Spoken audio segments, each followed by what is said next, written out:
Dear aspirants, आज हम पढ़ने वाले हैं about the general structure of carbohydrates. हमारे बायोलॉजिकल मॉलिक्यूल का ये लेक्चर नंबर 3 होगा एमडीकेट सीरीज के लिए। स्टार्ट करते हैं आज का लेक्चर, जिसमें हम पढ़ने वाले हैं कार्बोहाइड्रेट्स के बारे में। Sir, carbohydrates are the compounds of carbon, hydrogen and oxygen. Simple form में आप पढ़ेंगे कि सर जो कार्बोहाइड्रेट्स होते हैं, इनका नाम कार्बोहाइड्रेट्स इसीलिए है क्योंकि इसमें 3 एलिमेंट्स आपको मिलेंगे, which are carbon, hydrogen and oxygen. अब इनको कार्बोहाइड्रेट्स इसीलिए कहा जाता है क्योंकि जब हमने इनकी स्ट्रक्चर को देखा तो हमें ऐसा लगा, ऐसा देखने को मिलता है कि सर जो कार्बन है उसके साथ वाटर एडेड है, उसके साथ वाटर एडेड है। उसका रीजन ये है क्योंकि इनके अंदर हाइड्रोजन और ऑक्सीजन का जो परसेंटेज है, सॉरी जो रेशो है वो सेम है जैसा कि वाटर में होता है। वाटर में रेशो क्या होता है, हमें पता है कि सर एक ऑक्सीजन के साथ 2 एटम होते हैं हाइड्रोजन के, तो इसका रेशो बनता है 2:1। बिल्कुल वैसे ही आप किसी भी कार्बोहाइड्रेट को उठाएं, मेजॉरिटी ऑफ देम उनके पास जो रेशो है हाइड्रोजन और ऑक्सीजन का वो 2:1 है। इसीलिए हम इनको नाम रखते हैं sir, they are called carbohydrates. आप समझ में आ रहे हैं? बिल्कुल इजी सी चीज है सर। जो कार्बोहाइड्रेट्स हैं ये कंपाउंड होते हैं कार्बन, हाइड्रोजन और ऑक्सीजन के। इनको हम दूसरा नाम देते हैं sir, they are called hydrated carbons. They are called hydrated carbons. उसके बाद इनका जो रेशो है हाइड्रोजन और ऑक्सीजन का वो सेम एज वाटर है। सवाल है कितना रेशो है, क्या रेशो है, तो आप बोलेंगे सर इनका रेशो है 2:1 जो कि वाटर का होता है। यहाँ पे क्वेश्चन आता है। उसके बाद हमारे पास आता है, नेक्स्ट हमारे पास आता है sir, what is the general formula of carbohydrates. Carbohydrates का हम जनरल फार्मूला लिखते हैं सर, इट इज CnH2nOn। ये एक जनरल फार्मूला है जहां पे जो n है वो एक होल नंबर है, और अगर आप n की बात करें तो जो हाइड्रोजन के एटम है, हाइड्रोजन के जो नंबर ऑफ n है वो हमेशा डबल होंगे देन ऑक्सीजन एंड कार्बन। देखिएगा, जैसे कि अगर आपके पास कार्बन है C6 तो H जो है वो होगा 2n, तो मतलब डबल 12, और जो ऑक्सीजन है वो भी n है तो मतलब 6। वैसे ही अगर आपके पास कार्बन 3 है तो हाइड्रोजन जो है वो हमेशा इससे डबल होंगे, जैसे 6, और जो ऑक्सीजन है उसकी क्वांटिटी, नंबर ऑफ ऑक्सीजन जो है वो कार्बन के जितने होंगे, C3। अगर कार्बन 4 है तो हाइड्रोजन जो है वो 8 होंगे और ऑक्सीजन जो है वो भी 4 होंगे। आप समझ आ रहा है? बिल्कुल इजी सी चीज है। जी हाँ, तो हमारे पास ये होता है एक जनरल फार्मूला कार्बोहाइड्रेट्स के बारे में, जो कि आपको लाजमी तौर पे पढ़ना पड़ेगा, कार्बोहाइड्रेट्स का जनरल फार्मूला।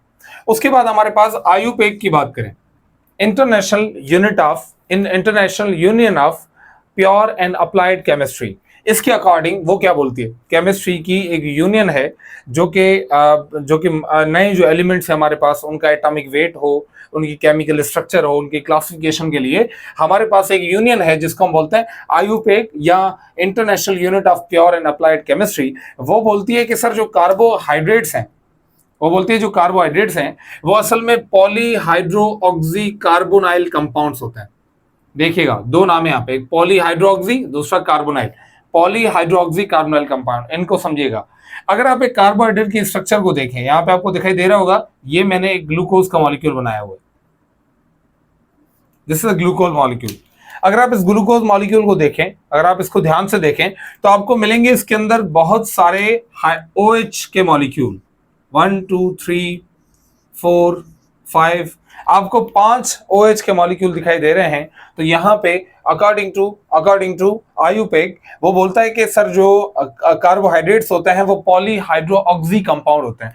पॉलीहाइड्रोऑक्सी का मतलब होता है इनके पास मेनी OH ग्रुप्स होते हैं, हाइड्रोक्साइल ग्रुप होते हैं। पहली चीज आ गई, हमारे पास हाइड्रोक्सिल आयन होते हैं इनके पास ये वाला पार्ट होता है, इसीलिए आप इसको पॉलीहाइड्रोऑक्सी का नाम देते हैं। और कार्बोनाइल का नाम क्यों दे रहे हैं आप?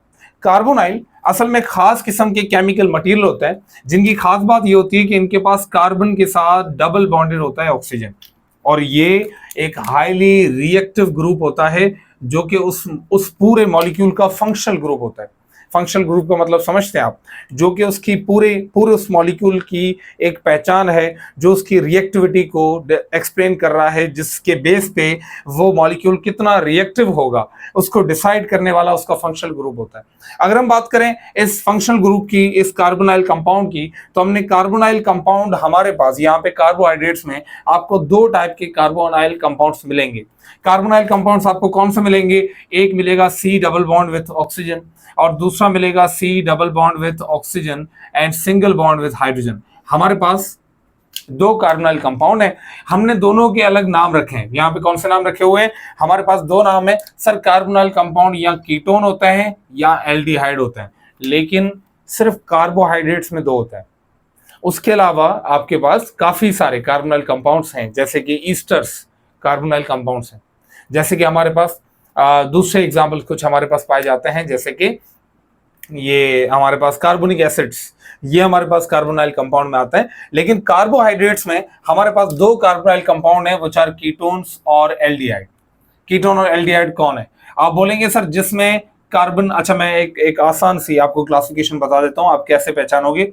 अगर कार्बोनाइल कंपाउंड चेन के कहीं बीच में हो, अगर इसका जो फंक्शनल ग्रुप है, ये जो कार्बोनाइल कंपाउंड मैंने बनाया ना, ये रहा दो कार्बोनाइल कंपाउंड है, एक ये रहा और दूसरा ये, इन दोनों में से जो आपको बीच में दिखाई दे, जो पूरे मॉलिक्यूल के किसी एंड पे ना हो बल्कि बीच में हो, आप समझ जाएंगे वो कीटोन है, पहला।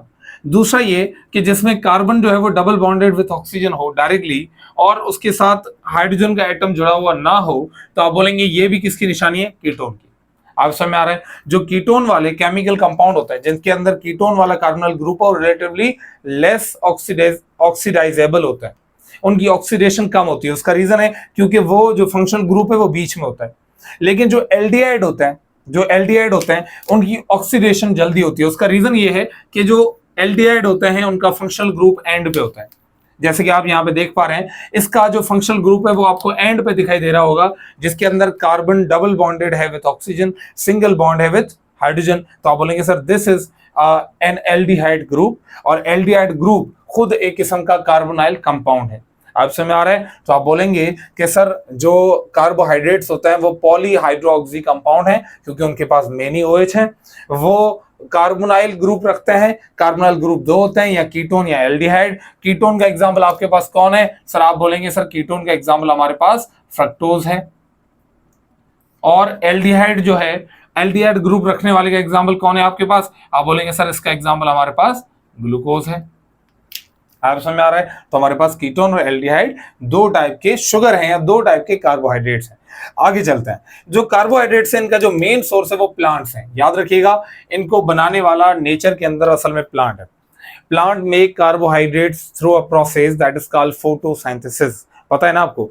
फोटोसिंथेसिस के दौरान वो लाइट की एनर्जी को यूज करते हैं, कार्बन डाइऑक्साइड और वाटर के मॉलिक्यूल्स को यूज करके वो कार्बोहाइड्रेट्स को बनाते हैं। लेकिन कार्बोहाइड्रेट सिर्फ उनकी बॉडी में नहीं होते हैं, वो सेकेंडरी प्रोडक्ट्स को भी बनाते हैं। जो प्लांट्स होते हैं वो सनलाइट के थ्रू, सनलाइट की हेल्प से वो बनाते हैं ग्लूकोज को। लेकिन वो ग्लूकोज हमेशा वैसा का वैसा नहीं रहेगा, नहीं, वो जो ग्लूकोज है वो कन्वर्ट होगा सेकेंडरी प्रोडक्ट्स में। कैसे? उसी ग्लूकोज से प्लांट के अंदर लिपिड्स भी बनाए जाएंगे, उसी से अमाइनो एसिड्स भी बनाए जाएंगे, उसी से उस पौधे के हार्मोन्स भी बनाए जाएंगे, और ये सारी चीजें बनती हैं इसी ग्लूकोज के सेकेंडरी प्रोडक्ट से। आप समझ में आ रहा है? तो आप बोलेंगे कि सर असल में जो प्लांट है वो उसका मेन सोर्स है, लेकिन बाकी जो भी चीजें हैं वो सारी उसकी आगे की सेकेंडरी, टर्शरी और आगे चल के नई नई फॉर्म्स बनती हैं उसी कार्बोहाइड्रेट्स की। आगे चलें तो हमारे पास जो कार्बोहाइड्रेट्स हैं वो स्वीट इन टेस्ट होते हैं। They are sweet in taste, ये मीठे होते हैं, और इसीलिए हम इनको सैक्रम या सैक्राइड्स का नाम देते हैं। वर्ड सैक्रम या सैक्राइड का मतलब भी यही होता है, मीठे यानी शुगर्स। अगर हम बात करें इनकी तो they are also called sugars, हम इनको शुगर्स का नाम भी देते हैं क्योंकि मीठे हैं, तो इसीलिए हम इनको शुगर्स का नाम दे रहे हैं। और नेक्स्ट हमारे पास है they are the monomers of carbohydrates are called monosaccharides. अब यहाँ पे हम बात करते हैं क्लासिफिकेशन की।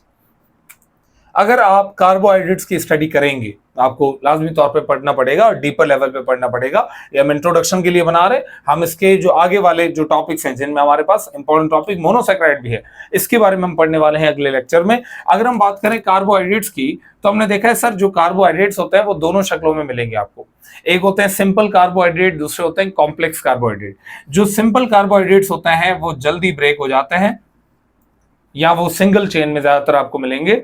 लेकिन जो कॉम्प्लेक्स होते हैं, जो कॉम्प्लेक्स फॉर्म में होते हैं, ये आपको ज्यादातर पॉलीमर फॉर्म में मिलते हैं। पॉलीमर मतलब लंबी चेन और रिपीटेड यूनिट्स होते हैं।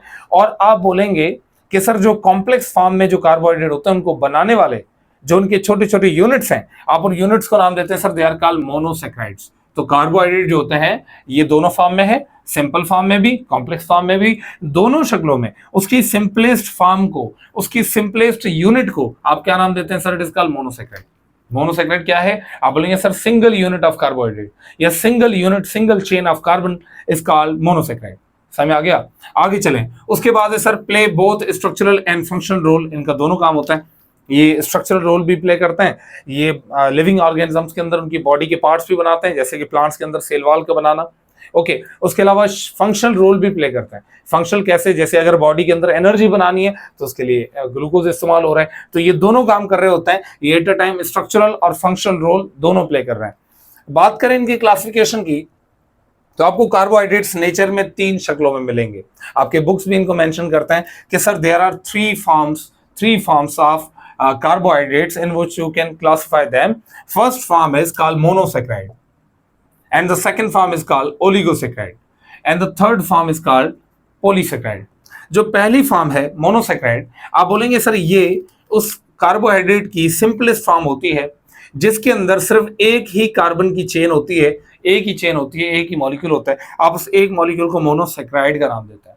आप समझ आ गया? सिंगल चेन, सिंगल एक कार्बन की चेन को आप नाम देते हैं sir it is called monosaccharide. Simplest form है कार्बोहाइड्रेट का।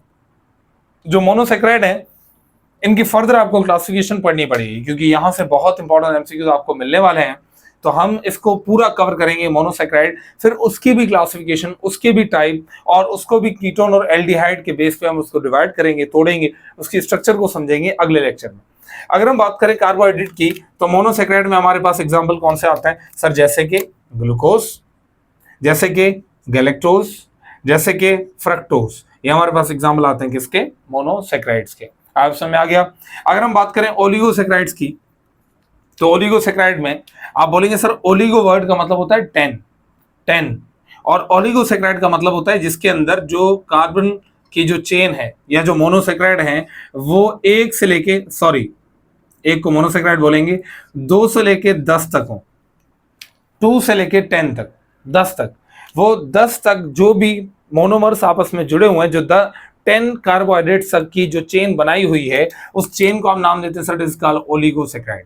समझ आ गया? आप बोलेंगे सर ओलिगोसैकराइड किसे बोलते हैं? ओलिगोसैकराइड का मतलब होता है जिसके अंदर 2 से लेके 10 तक कार्बोहाइड्रेट्स, मोनोसैकराइड जो है वो आपस में जुड़े हुए हों, आप बोलेंगे सर उनको, आप बोलेंगे सर दे आर कॉल्ड ओलिगोसैकराइड। ओलिगोसैकराइड जो है उसकी भी मैंने यहाँ पे एक छोटी सी शक्ल लिखी है, जो जिसके अंदर सिर्फ 2 ही मोनोसैकराइड आपस में मिले हों, और आपको जरूर पता होगा कि जिसके अंदर 2 मोनोसैकराइड आपस में मिले हों उसको बोलते हैं, बच्चा क्या बोलते हैं? It is called disaccharide. It is called disaccharide, क्योंकि 2 यहाँ पे मोनोमर या 2 मोनोसैकराइड आपस में मिल रहा है। लेकिन असल में डाइसैकराइड खुद एक किस्म का ओलिगोसैकराइड है, क्योंकि ओलिगो में 2 से लेके 10 तक आता है। ओलिगोसैकराइड का एग्जांपल कौन है आपके पास? सक्रोज है, माल्टोज है, लैक्टोज है, और हमारे पास कौन सी शुगर होगी? और हमारे पास आता है जैसे कि डेक्सट्रोज है, ठीक है, हमारे पास एक शुगर है जिसको ओलिगो डेक्सट्रोज, ठीक है, जिसके अंदर 10 तक के कार्बोहाइड्रेट हमारे पास शामिल है। तो आप बोलेंगे सर 2 से लेके 10 तक जो मोनोसैकराइड यूनिट है वो मिलके ओलिगो बनाते हैं। आगे चलें तो लास्ट हमारे पास पार्ट या टाइप है हमारे पास कार्बोहाइड्रेट का, दैट इज कॉल्ड पॉलीसैकराइड।